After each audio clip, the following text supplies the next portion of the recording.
This is a production of KMmedia.pro.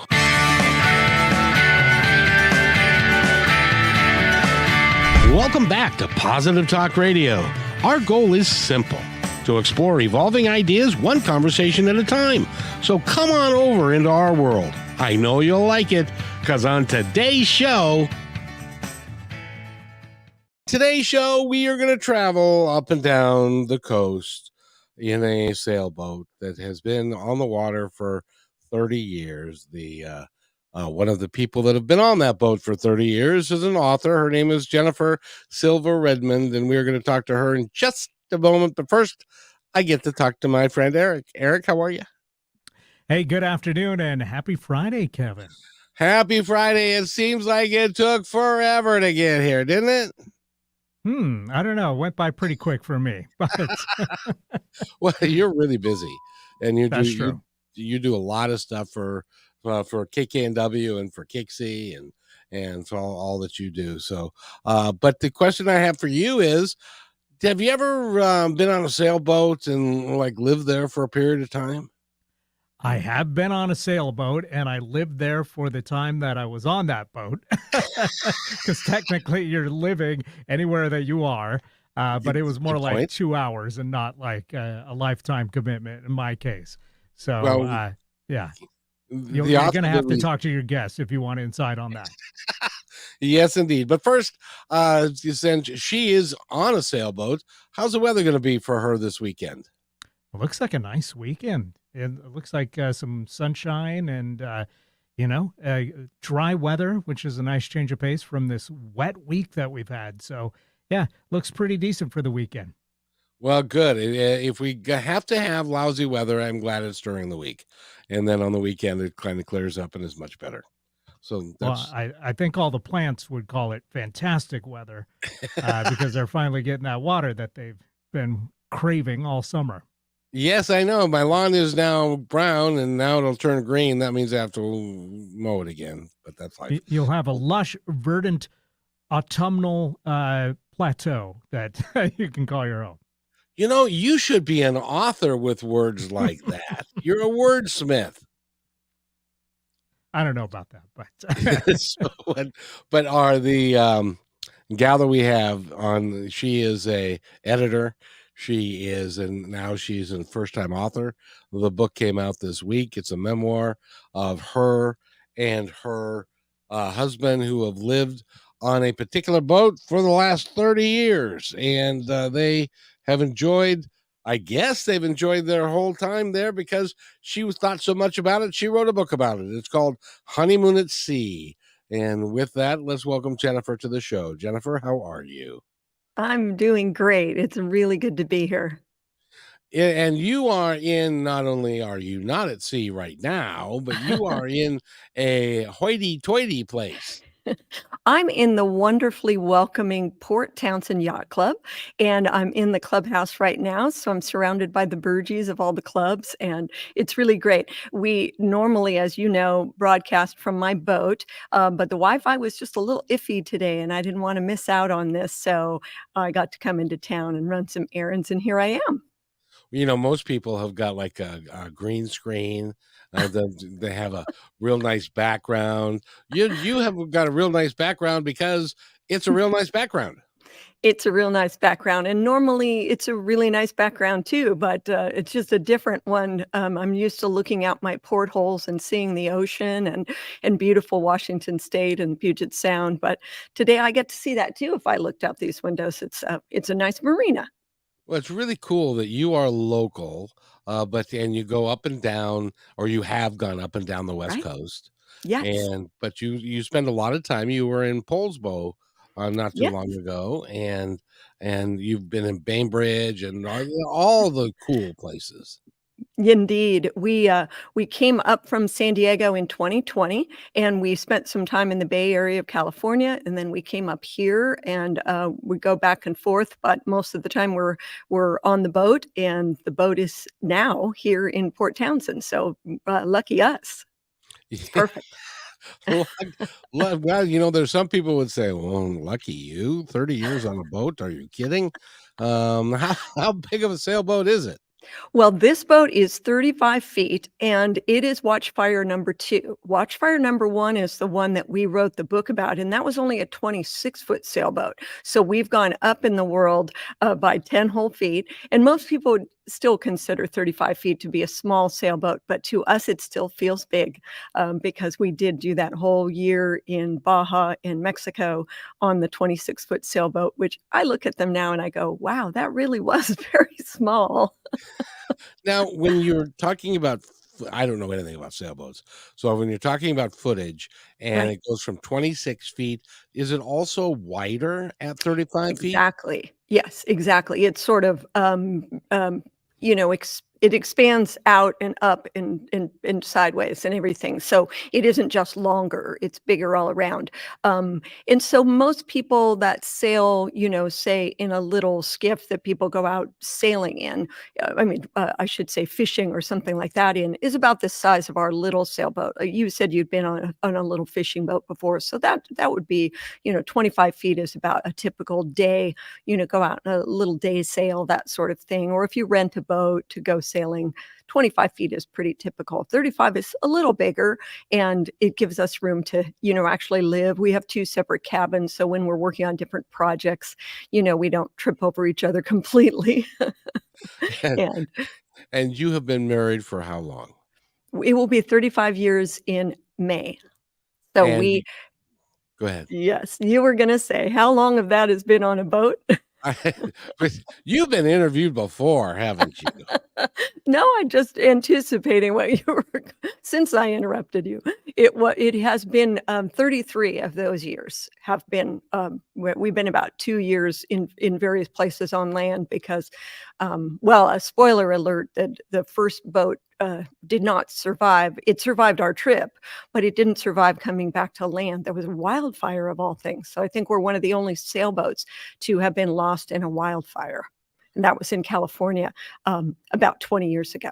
So, You lost your sailboat in a wildfire. yeah, that's hard to do, but it turns out we we had some friends who had a wonderful, spread out in eastern, part of San Diego County, and which, of course, is fire country, and, so we were living on the boat on the land, like you do, and and a fire came along, and, we got out with ourselves and our items and our car, but not our home. So that was a little bit of a shock, but it all worked out okay because here we are on the other boat. So we've we've Go ahead.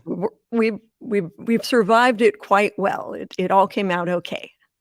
Well, I was just curious, when you are, for lack of a better term, parked at a pier or whatever, is it you are parked or you are moored right next to there, I got the word.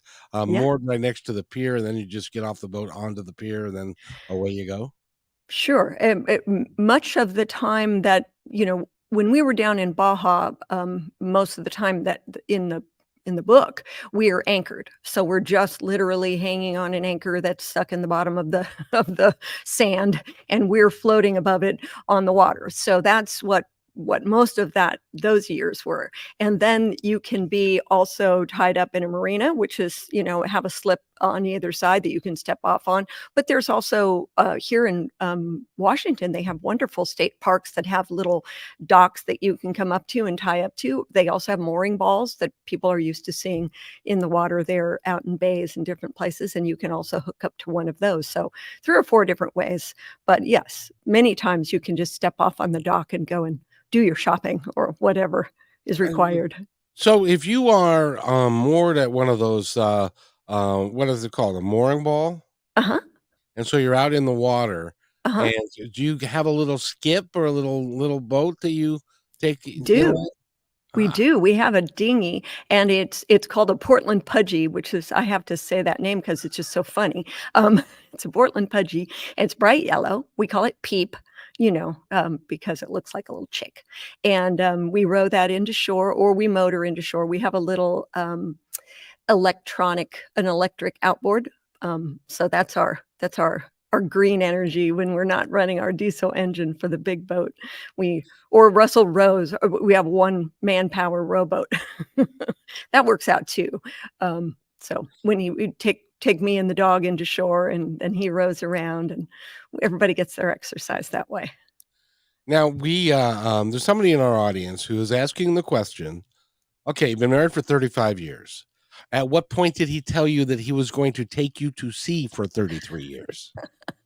Well, actually, our plan was, he was living in San Diego, and which was my hometown, and I was living in New York City, and I was trying to become an actress, so I was waiting tables and acting like a waitress, and, that worked As out. they do. As we do, and, I came home, and, we ran into each other, and the time was right, and it clicked, and he proposed, and I thought that was nice, but I said, "Well, I'm living in New York now, as you know," and he said, "Well, then I'll move to New York," and I went, "Oh, in that case, he's actually serious." He's not Oh, just yeah. saying, "Marry me," he's saying, like, "Really, marry me." So we were going to take the boat and go to New York City on the boat. So, knowing nothing about sailing, I thought, "Oh, that'll take us about 6 months, we'll go," because I looked at the atlas and he said, "Oh, yeah, we can travel about this fast, in a day," and so I had it all plotted out through the Panama Canal back up to Florida and back up to New York, and we got down to Baja in the time we expected, about a month, and we spent 3 months there, and we said, "Oh, we're not leaving. This is way too good. It's beautiful, it's really unspoiled, very uncrowded." This was 1989 and '90. Not much has changed down there. We still have a lot of friends down there, but it's a little bit more. There's a few more people down there than were exploring the sea when we were there, and so we just kept going. So that's a long answer to your short question. He said it pretty quickly, "Let's go sailing." Well, I gotta tell you, he must be very proud that you were willing to give up your career as a budding actress waiting tables to come and be on the boat. Well, I didn't really think I was giving up my career at the time, and I think that that's pretty much what the story is about. I mean, if you will, it's an origin story of me as a writer, because I'd written before in school, but I kind of, let it that was not a skill I was really developing. So when I started working as an actress and doing certain things, I got cast in shows where we would actually kind of write the show and then put it on. So I enjoyed that, and improv and that sort of thing. And I had a very good friend who was a playwright, so we would work on his plays together. So I did always like writing. But once I was in Baja and I was 3,000 miles away from New York City, and I was like, there's no auditions, there's no acting class. I could drive him crazy doing routines, which I occasionally did.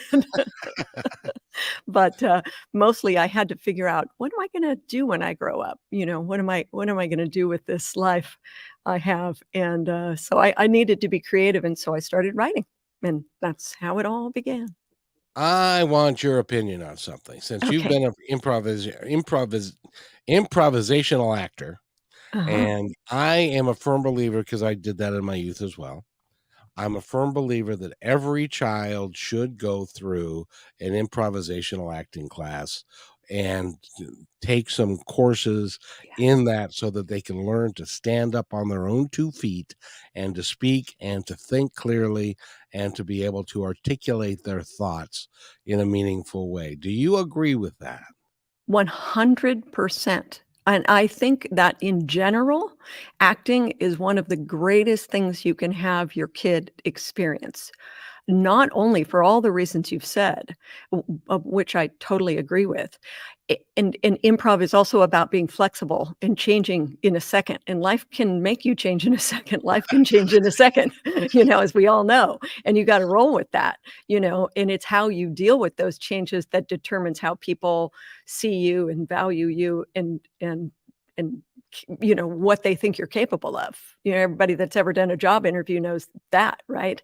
But also, you get to live inside someone else's skin. You get to walk in their shoes, literally be that character, and that teaches you a kind of empathy that I don't think any other art form does. So, reading is a wonderful thing, of course, for kids to live a life of a character through reading, but being able to actually be that character and experience things that they went through, it changes you. It absolutely changes you, and I think it should be required. Reading, writing, re reciting. We'll think of a I word. agree.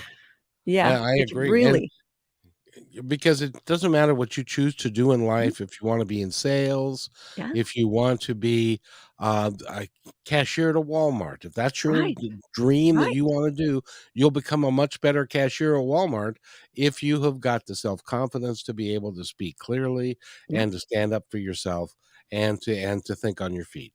Especially when absolutely. that idiot comes up, okay, I'll leave that there. But, Yeah, and I think that kids that get to do it, all of a sudden, their world opens up. It's not that they're necessarily, as you say, going to be an actor. It doesn't matter what they could end up in radio, right? They could end up in politics. They could end up in local, being able to be on a school board or talk to a school board or go to a town hall meeting and speak and not be afraid of that. I mean, we've all heard that thing of people would rather die than speak in public, I've right? never understood that. I've never understood that. Neither of us do, obviously. Neither of us do. But it is true. For a lot of True. people, it is the most scary thing in Yeah, the world to yeah, speak in public. And if you take trust me, if you take improvisational acting, yep. that'll get out of your skin really quick. Absolutely, or a comedy class doing stand-up, that's hard. That's like dying is easy, comedy's hard. Exactly. Yeah, any of those are great experience because something else, when people would say to Russell, "Jennifer doesn't know anything about sailing, and your first trip is 1,000 miles. I mean, is this crazy? Have you thought this through?" And he said, "She's been an actor in New York for almost 10 years. What could be harder than that?" And and in a sense, I think what he meant, well, I mean, in a lot of ways, but rejection, you know? You know what it's like when you're auditioning or whether it's your voice or your face or your body, you walk in and they're like, "No, and next, please." And they're not saying no to something that you did. They're saying no to you, literally. "You are not what I want." And that kind of rejection is tough, and you learn to just say, "That's okay. There's another day. There's another cast. There's another project. Just You move know, on." John Edward, who is the, famous psychic, and his daughter's an actress. And he's got a really cool way of approaching it with her. And she's like 8 or 9 or 10 now, and she goes to auditions a lot and stuff. And for a 10-year-old little girl, it's real easy for them to Mm, assume that you don't like me, I'm not good enough, right. and what Sad. he yeah, it really is, and what he tells the people that interview her, he says, "You call this an interview, not an audition, because I'm Mm. interviewing you for the part, and you may not fit this particular part based upon what my mental thoughts are about this part, but it has nothing to do with you as a human being." And I thought that was pretty cool. And it really is true of every interview. It's when we put ourselves on the line and people say, "Thanks, but no thanks." That's very, you're very vulnerable at that moment, whether it's acting or whatever. But you always have to think of it as this person already had an idea in their mind. And just because I'm not that idea, you have to be able to let go of that, especially as an actor, as I say, because otherwise you're saying, I'm being rejected. And in fact, you're not. You're just not fitting in that very slot that they had already imagined. Just as you say, it's an interview. Yeah, that's a good way to think of it.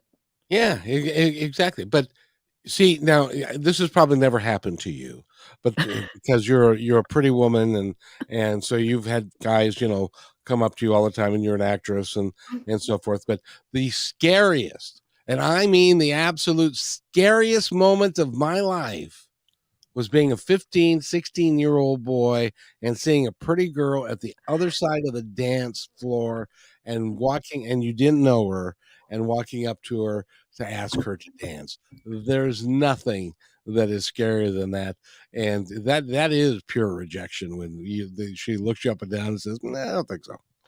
Um, You know, I could never understand how people could say no to someone in that situation. I always just felt like we were all out there scared to ask and scared to not to be asked or whatever. So, you know, I can't imagine cutting somebody down in that situation. So, you know, if I'm Yeah, standing there and the music's playing, let's dance. yeah, well, you know, a 15-year-old girl is not mature yet either. So, in True. in any event, we're talking with Jennifer Silva Redmond. She's written the book Honeymoon at Sea, and when we come back, we're going to talk about that and also some of the incidents that happened there, um, like the time her husband got chased by a shark or two.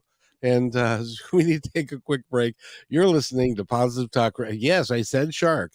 You're listening to Positive Talk Radio on KIXI. We'll be right back. Do you need to boost your sales? Join our partnership program. Each quarter, we promote 10 partner businesses. What will you get? The company will produce one 30-second video for your business. Your website links on positivetalkradio.net and kmmedia.pro. One dedicated podcast or radio show per month. One video Instagram reel. One YouTube short.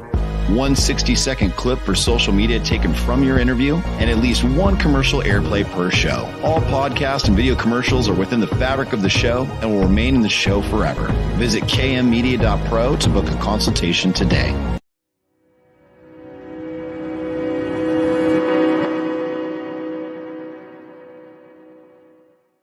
When you want to say more than words communicate, you can with flowers. Your custom boutique floral studio in Bothell, Washington is anaturaldesign.com, connecting you to nature through the language of flowers. Where your people are is where our flowers are beautiful. Your success is our goal. For being our appreciated listener, you can use promo code PTR20 at checkout to receive 20% off your order. anaturaldesign.com at your fingertips today. We believe in the power of telling your stories. We want to help yours be seen and heard. At the Pacific Northwest Collaborative Magazine, our purpose is to connect you to your community. Let's begin by celebrating the accomplishments of local artists featured in this brand new digital magazine. Here, you can learn about opportunities to creatively come together and support our local community and neighbors through the gift of art and service. If your business or organization would like to take part in this magazine, message us on Instagram at pnw.collab. You can download our free digital magazine at KM Media Pro today. Thank you to our dedicated fans. We are updating our live on-air schedule to make it super easy for you to hang out with us 5 days a week, Monday through Friday at 3 p.m. Pacific Standard Time. We broadcast on YouTube, Facebook, and live on Fridays with Kixie 8:80 a.m. Seattle Live. You can find our library to binge all the podcast platforms. We can't wait to see you at 3 p.m. Monday through Friday, starting September 4th, Labor Day 2023. And welcome back to Positive Talk Radio. My name is Kevin McDonald, and we've got a tremendous guest for you today, talking about something that I don't know, Jennifer. How do you have any idea if you were to take the population of, I don't know, the United States or the world, how many people have lived on a boat with one person for 30 years and survived it and thrived through it? I have got to be a very rare breed. I'm glad you changed it from survived to thrived. That was very diplomatic. We we're very happy. We certainly don't think of it as any kind of struggle. And I think, you know, we've all seen apartments in New York City or San Francisco that are they're tiny, and you know the bathtub's in the kitchen, and you know it's probably $2,000 a month now too. So you know everything's a trade-off in life.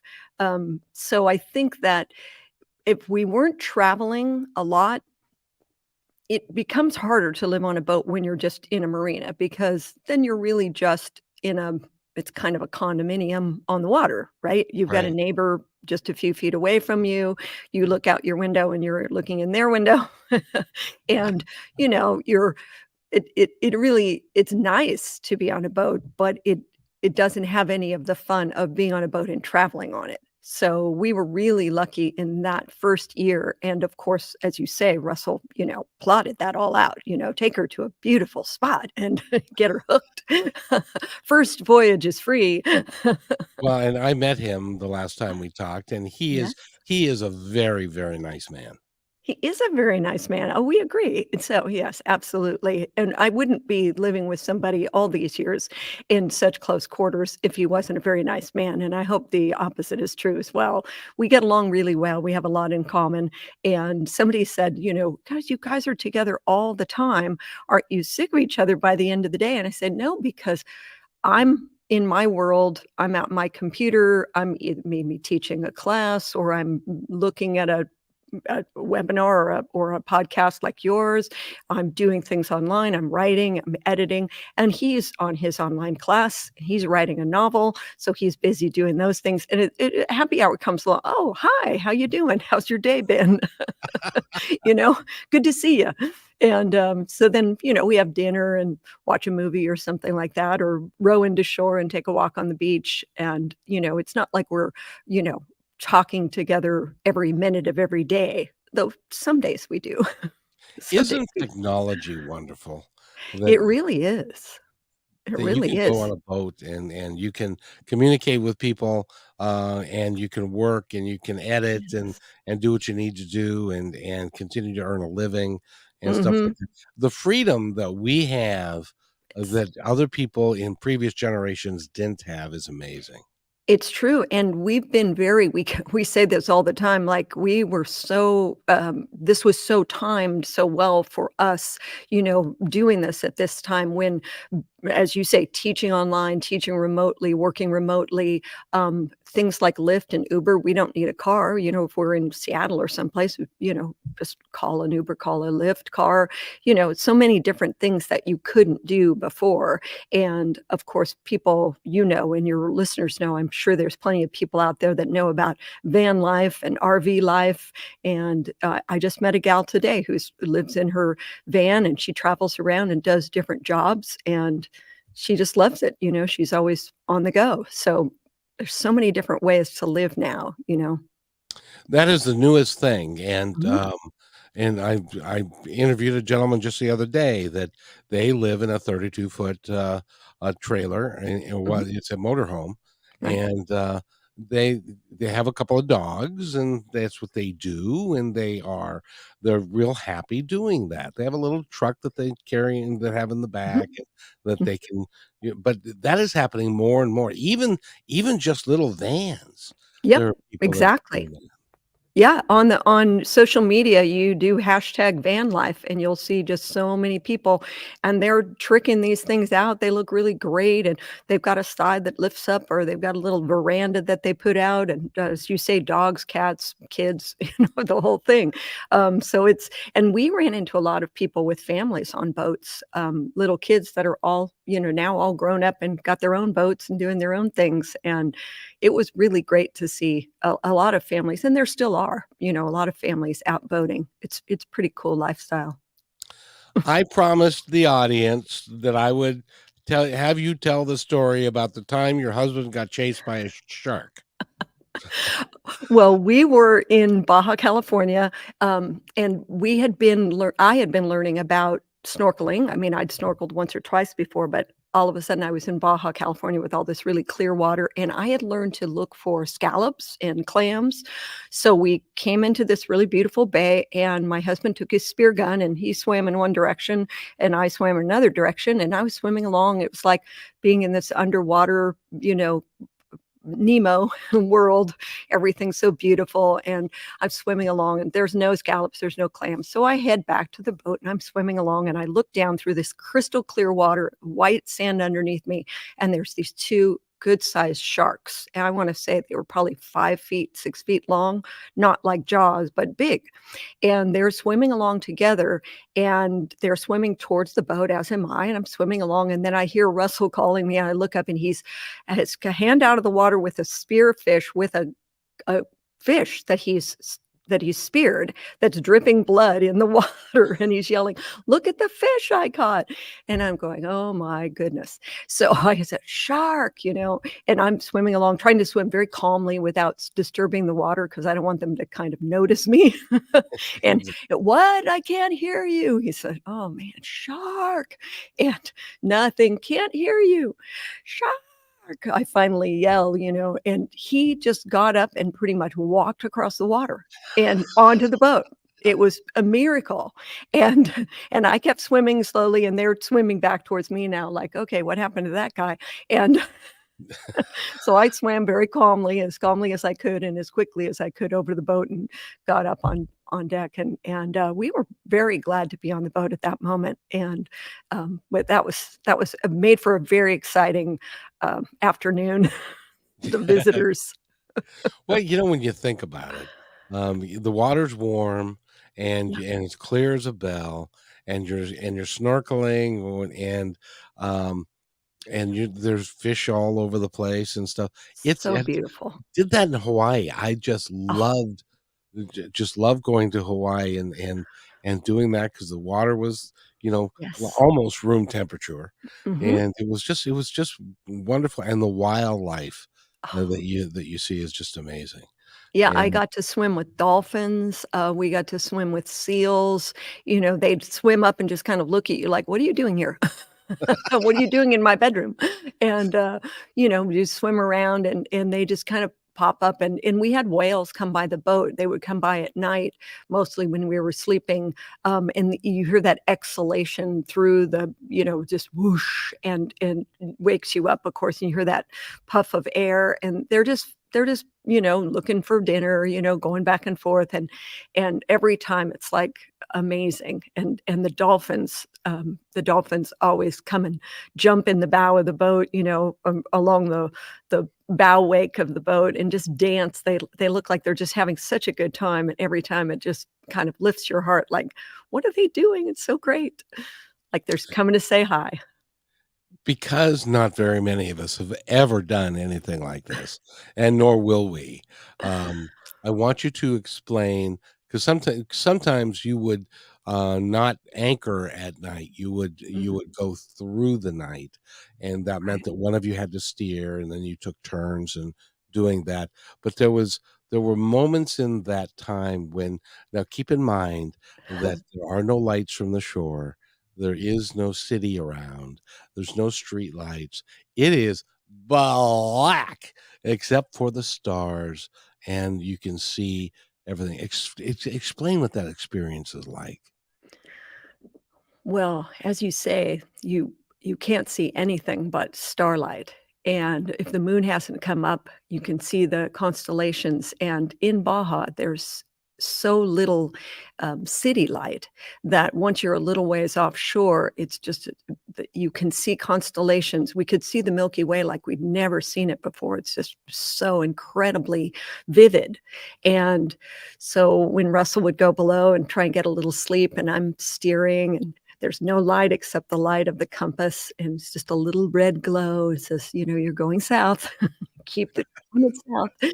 And, every now and then you look around to make sure you don't see any lights of ships, but the first time I did it, I was so it was like agoraphobia, like that fear of openness, but it was Mm. almost more like claustrophobia at the same time because it was like all this blackness just sort of suffocating you, and I just kept thinking, "Oh, what if there's a whale in front of us? What if there's a log? What if there's a reef?" And I just got myself almost into a panic, and then I just started thinking, most of the reefs have been charted. This area has been sailed for hundreds and hundreds of years, and it's people come up and down all the time, and you just have to kind of trust in it, and I started feeling like I'm a part of this as much as that sounds kind of crazy. I didn't think I was as important as a star, but I was just one other little speck of being out there, and it just made me feel like, "Okay, I'm where I'm supposed to be, and this boat's where it's supposed to be, and the sun will come up again," and in fact, it did, Kevin. In fact, it did. Amazing. No, spoiler alert. The sun came up and we made it to the little speck of island that was out there in the dark and we, of course, got in and anchored and, we're very proud of ourselves, but we've done that many times since then, and it never gets much easier. I mean, it's never gonna be a blasé moment like, "Oh, this again," for me, because I'm always, it's thrilling in a good and bad way, if that makes sense. Well, yeah, because you're not sure, even though it's been cleared, and there are lots of boats have been there, and the reefs are not there necessarily there. If you're off course a little bit, Oh, or if yes. there's a whale that is just kind of Oh, lounging yeah. about, or there's a log that came up the coast or something that can be. But I wanted to ask you, when you were behind the wheel in the little red light, and you looked up at the stars, the sun or the moon hasn't come up yet. Did it give you a sense of wonder at how big the universe actually is? An incredible sense that it it it's one of the few times that you can think of yourself as it's almost like being in space because you're surrounded by water, but you're surrounded by, space and the night, and this whole world is just, spinning out there in space. And so even though you're sitting on the water, you're also sitting on the earth. The water's sitting on the earth and the whole thing is floating in space. So it just gave me that sense of being this infinitesimal part of this, unfathomable, huge, amazing creation that is, our galaxy and our solar system and but beyond that, this universe is everything that is out there. Yeah, it really put me in my place in the best sense of the word. There I was, it's and somehow through everything in my life had led me there. So it was a definite cosmic moment, as you say. Well, I was just thinking as you were telling me that story and with the shark and stuff, I think maybe you should write a book about this. What do you think? That's a good idea. People have been telling me that for years. And you could call it, I don't know, Honeymoon at Sea. How about that? That's a good idea. It's a good title, isn't it? I've been very pleased that, uh, that people have been responding to it. I've been really thrilled, and, I think maybe all of those people who told me I should write a book all those years were right, but it took me being at this point in my life to really know what I wanted to say and how it had to begin and end because I didn't want it to just be journal entries. We did this and then we did that. I wanted it to have a shape and a purpose, if that's the right word, have a reason for being. And I've been pleased that at least the first, few weeks of people that have been responding really well and loving it and enjoying taking the armchair voyage. But maybe, who knows? Maybe one of them will take off on a boat. Yeah, that could happen. It That could could, happen. although most people say, have you ever heard the frame or the saying, the two best days of my life were the day I bought my boat and then the day I sold my boat? Yes, that is very common, and in fact, it is true for a lot of reasons because you usually have to fix the boat up to sell it, and when you buy it, you don't know how much it needs fixing, so you're happy then. Another one cruisers say is cruising is just boat repair in exotic locations. Well, yeah, and it helps if you are a diesel mechanic and if you understand how the engines work Yes, and Russell had to take a class in outboard motor, maintenance, and when we had the first boat, had just an outboard motor, and so, he would tinker with it, and we would sit there and try and figure out why it wouldn't work one day or something, but most of the time it worked really well, and, the diesel engine's a little bit more of an undertaking, but, it's been great, and it is nice to have a little more long range for when we do have to motor, but of course, we try and sail when we can because 'cause we're sailors. of course. Of But course. but when there's no wind Yes. and there's nothing there and you don't wanna just sit there, so you do have to and do what you got to do. So, And you have these things called currents around here oh that boy. are really not to be underestimated. These currents and tides here in Puget Sound are crazy. I mean, they're really strong, and you can be motoring forward and going backwards. You think you think I should be going forward. I'm going 5 knots, but no, you're going backwards at 1 knot. So yeah, this has been a whole learning curve for us up here. Of course, it's incredibly beautiful and quite wonderful. So we're not complaining, but it's definitely a learning curve, a little different than California. It's a Yeah, I whole had the same problem in Hawaii. I would be snorkeling, and I would be, I don't know, 100 feet off of the beach, and then right. I'm looking around at stuff, and then I look up again, and now I'm 200 feet from Mm. the beach, and now I start swimming back, and then I'm still 200 feet, and then 210. You know what I mean? Because the, Oh the yes. the tides can be really sneaky and strong. Mhm. Mhm. Yes, and in Baja, there's places where the beach will be, up to some little palapa bar that's up on the beach, and then later in the day, it's 200 yards to the tide. It's gone out so far that the little boats are just sitting on the beach, abandoned by the water. It's like you can have them sitting on their keels, which is not a good thing, not a good look for a sailboat. No, no, and it can hurt them. It does, it's not a good idea, but we try and keep our eye on the tidal shifts and the various, as you say, technology is a good thing on a boat too. We've got the GPS now and things we didn't have on that first trip. Oh, that's pretty handy right there, because you know exactly where you are. By the way, we're talking with Jennifer Silva Redmond. Get the book that's out. Been out a week. What's the matter with you? Why are you waiting? Hurry up. It's been out since I think the 22nd, which is a Tuesday. And I got to ask you why all books are released on Tuesday for some reason.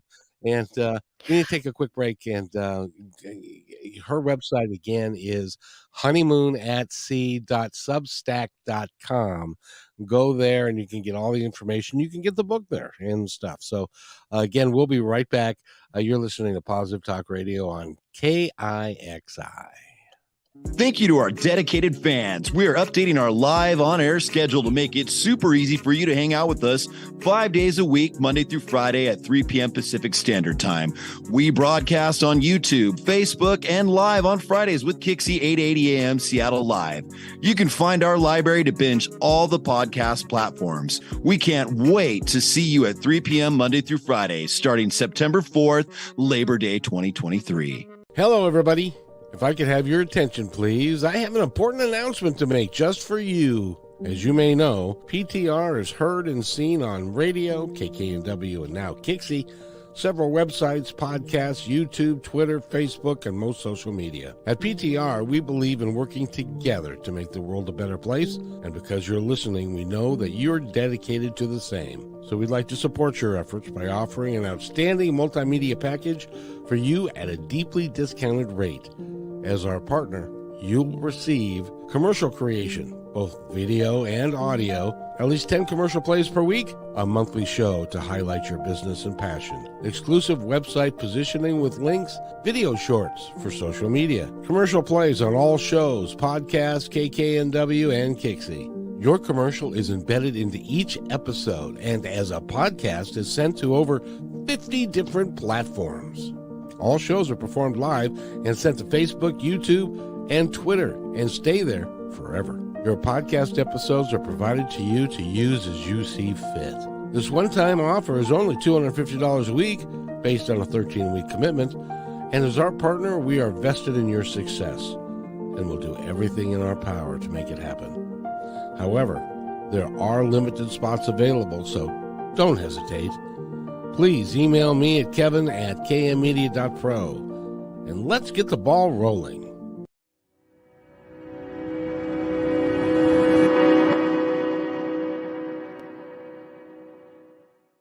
When you want to say more than words communicate, you can with flowers. Your custom boutique floral studio in Baja, Washington is anaturaldesign.com, connecting you to nature through the language of flowers. Where your people are is where our flowers are beautiful.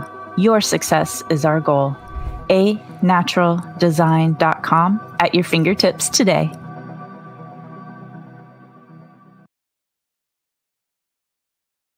Hey there, I would personally like to thank you for making Positive Talk Radio part of your day. Whether you like podcasts or the radio show, we're glad to have you along. I'd love to hear from you with thoughts about the show and ways that we can make it even better. You are the reason we do these shows, because the more people we can touch, the better we can make the planet and our time here just magnificent. Please contact me, Kevin, at kmmedia.pro with any thoughts, comments, or suggestions, and thank you for being in my dream.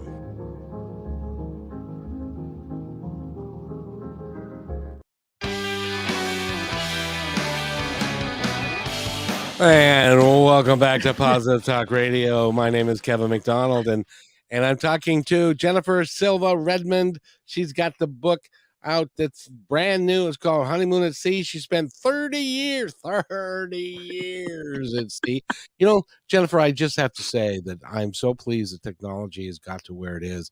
That when I started this show in 2003, we would do the radio show, and then they would give me a little CD. And if somebody wanted to look at an interview, they had to buy the CD, or I had to send that to them. And Right. now it's live on YouTube, live on Facebook and Twitter, and Kixie's stuff as well, and also the podcast. So this interview is going to be heard and seen by people in years from now. Because it's just amazing what we can do with technology these days, and It you're really using it. is. Oh. You're using it. You're using it correct. You got the GPS. You've got all the stuff so that you don't get lost. So speaking of which, have you, in 30 years, have you ever felt threatened that the boat was going to sink, or that there was going to be a major problem? You know, I think the toughest thing that I ever went through on the boat was just it when you're first on a boat, when the seas get rough, is you just don't have any sense of how much a boat wants to stay upright. You know, the boat has a keel, of course, but it also has a mast, and it's balanced, you know? And so the first time I backwinded the sail, meaning the sail went the wrong way and the boat flipped all, you know, looked like it was going to put its mast in the water and everything. And I just, you know, of course, freaked out. And Russell came up and said, "It's okay. You know, the boat wants to stay upright. This is what it's meant to do. It's designed to do this." And, you know, then when you get out and the sails, you know, are reduced because it's really windy, or the seas are really rough, and you just think, oh my gosh, you know, it's just this little thing out in this huge ocean, and it can feel a little bit scary, but it's just being there. Eventually you get used to it. You know, you get used to the boat going way over on the side and heeling over and that sort of thing. And pretty soon you get used to it, and you just start going, oh, okay, this is the way it is. You know, I mean, we're in the boat last night at anchor, and it was rolling because of these wakes that were coming in from the ferries. And so the ferries, you know, put a wake through the water, and the boat was rolling and rocking. And you know, you just get used to it, and you say, oh, okay, just think of it as a cradle. Think of it as just being rocked to sleep, and just went back to sleep. And, you know, you just have to kind of trust in it at a certain point. Sorry, that's not a very good storm story, is it? Oh no, I would cry like a baby if that would if the thing was going over and the mast was getting next to the water, I'd cry like a baby. And but I believe that there were some tears shed at that moment, only because I had no idea what I had done. You know, it made this big sound, you know, and everything like that, and, you know, the boat's heeling over. But no, Russell was not worried. So that made me feel better. You know, it really helps. I don't think it would be smart at all for two people that didn't know anything about sailing. That was as ignorant as I was, to go off sailing would be really crazy. But he'd been sailing a long time, so I knew that I was in good hands. And we ended up, you know, we did do, as you say, we have all this technology now, but in those days we had a sextant, and you had to use the sextant to, you know, take the sun down to the horizon and figure out what your position in the sea was by shooting the sun during the. So it was just like sailors in, you know, 17 whatever, you know, out there shooting the sun and figuring out where they were going across the ocean when they didn't know what was on the other side of the ocean. So I pretty cool. can't imagine that. That to me is that's just amazing to me. You're a brave woman, you know that. Well, at the time, it seemed pretty magical to us too. Russell didn't like doing the part that involved a lot of mathematics, and I didn't like the part where you have to look through this tiny little thing at the ocean while it's moving, and that made me kind of nauseated. So we were a good team, and it worked out. And we always found where we were supposed to be. But a funny story that you'll appreciate is the second time we left in leaving from San Diego, going down to Mexico on our small boat, which is not in this book, just for you. Oh, thank you. We got down to off of Ensenada, and we had our sextant, and we, as we had used it before, and it was fogged in, and we couldn't see anything. And so we anchored the boat. We actually pulled into a marina there, and Russell took the bus up to West Marine and bought the handheld GPS and brought it back down. And we, from that point on, because we'd been, we're not going to have a GPS. We're old fashioned, you're purists, we're sailors, and so we went and got this handheld GPS.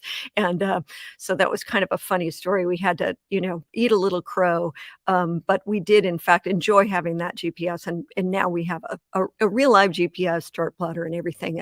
And we're very happy to have it, an AIS and radar. And, because as Russell says, when you put all your eggs in one basket, watch that basket. There's a bumper sticker right there. I believe so. Yeah. That's really good. And the other thing that and we don't have a lot of time, but I just wanted to touch on it, is that you had a refrigerator because you had a Ice chest with a you big had block of ice. yes. And so you're eating, and when you're on a trip and you're going to be out for a week or two, you have to change how you buy stuff, Yep. and when you have to use things by, Right. and it Exactly. becomes kind of an art form. It does, definitely. When we were on the first trip that I wrote about, we would get a big chunk of ice. I mean, it was a big chunk, foot by 2 feet, or chunk of ice, and it was in an ice box, like people's great-great-grandparents had, an ice box. But then there was no room for the food. So, I put like a piece of cheese or a piece of meat or, something in there. But now we have a refrigerator, but I remember you were very shocked to hear that we didn't have ice cubes because we don't have a freezer. And so we don't have ice cubes, but we do have cold. So I just have to figure out which things are going to go first. So today we're having pork chops because I got those last week. And it's time to eat them. So yeah. And it seems to me that because you didn't have ice cubes, if you go to positivetalkradio.net, you can look at that episode. And we ended up talking about bourbon. We talked a lot about yes, the three of us were definitely ready for happy hour by the time that show was over. I have no idea what started it, but bourbon was pretty much the topic of the hour. So we have when we first took off, funny enough, Russell drank beer, and I wasn't really a beer person. And I had a bottle of scotch, and he tasted it, said, "That tastes like gasoline." And I was like, "Good, he won't drink my scotch." But that didn't work. He developed a taste for it, darn it.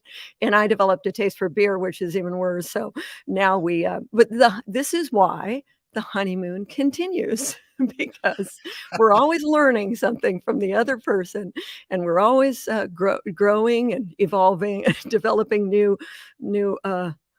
obsessions. Well, I think the world of you. I think the book is going to do extraordinarily well because it's so unique, your story, being able to, and even when you're in town, you're on a boat and stuff. So it really is a cool thing. Jennifer Silva Redmond has been our guest. Honeymoon at Sea is the name of the book. Go to honeymoonatsea.substack.com. Now we've just got a couple of moments. Go ahead. I'm going to be at the Port Townsend Library on October 4th at 7 p.m. in Port Townsend at the library at 7 p.m. on October 4th. So if anybody's listening to this from Port Townsend, please come out and say hi and watch the slideshow of pictures of Baja and meet Russell and myself. Awesome. So that's Port Townsend. That's a library in Port Townsend. Or Exactly. the bookstore or the library? No, the library in Port Townsend in the Carnegie Reading Room at the Port Townsend Library on October 4th at 7 p.m. Honeymoon Very at good. sea. I hope everybody can attend. We've just got a couple of moments, got about 45 seconds. I want you to take the time to be able to tell our audience anything that you'd like them to know. Oh. You can take a step today towards your dream, whatever it is. And if not today, then tomorrow, because you don't know what that ultimate dream is, where it's going to lead you. So it might be stepping on a boat, or it might be writing today's journal entry. It could lead you somewhere very exciting, as it did me. Thanks, Kevin. Thank you very much. And like I said in one of the commercials, thank you for being in my dream. And thank you for being in my dream. I really, really appreciate you being here. Jennifer Silva Redmond, go to her website, honeymoonatsea.substack.com, or go to Port Townsend on the 4th at 7:00 and see her at the library. It'll be a very interesting thing. Again, I want to thank you so much for being here, and we'll see everybody back on Monday on KKNW. And by the way, be kind to one another, because each other's all we've got. We'll see you on Monday.